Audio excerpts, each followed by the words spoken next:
A hysterectomy is the surgical removal of a woman's uterus. It is the second most commonly performed procedure in the United States.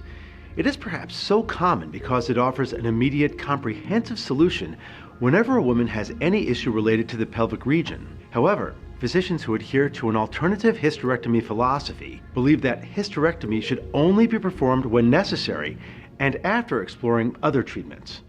We try to focus more on what is the problem within the pelvic organs and to use a more symptom-based approach, a more interactive approach with our patients to come up with the particular issue that she's having, the particular problem within the pelvic organs, deal with that with good backup of evidence that not only would we be doing less, but with a reasonable expectation that that treatment is going to be just as good as hysterectomy for that patient. We think that through having a more goal-oriented approach, we can minimize problems that would happen by removing things that don't have to be removed. A hysterectomy is a major decision. It will change a woman's life. After a hysterectomy, a patient will no longer menstruate and cannot become pregnant.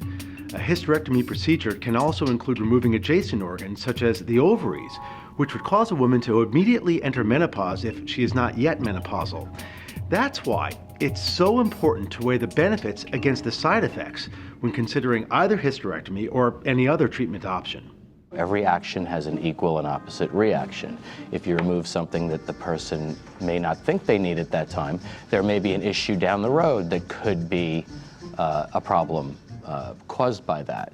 So we find that by being more interactive and breaking down the patient's problems and the problems that are most affecting her life, a symptom-based approach, that we're able to focus on those symptoms and come up with a reasonable, less invasive, non-hysterectomy option in most cases to deal with her problems and to have essentially the same result. A hysterectomy might be recommended as a solution for a number of conditions that also have medicinal or minimally invasive treatment alternatives. These include uterine fibroids, endometriosis, chronic pelvic pain, and abnormal bleeding. However, there are some conditions for which hysterectomy is the standard form of treatment, such as cancer.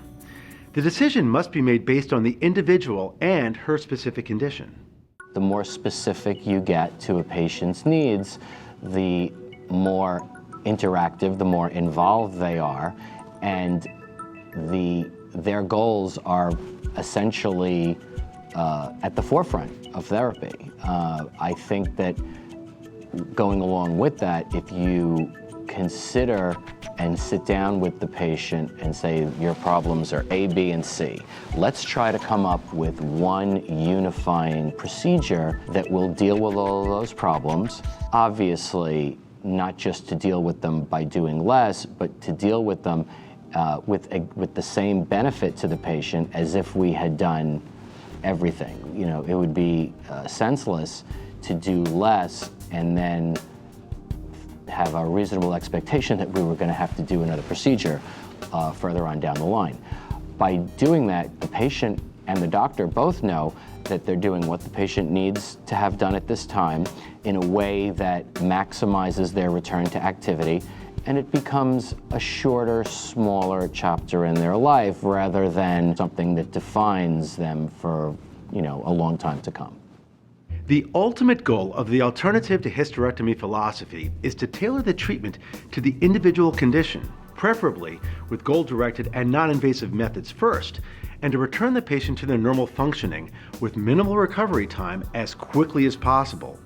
If we can do all that, then everyone wins. I'm Dr. Mike Rosen, and you're watching the eHealth Network. Stay healthy.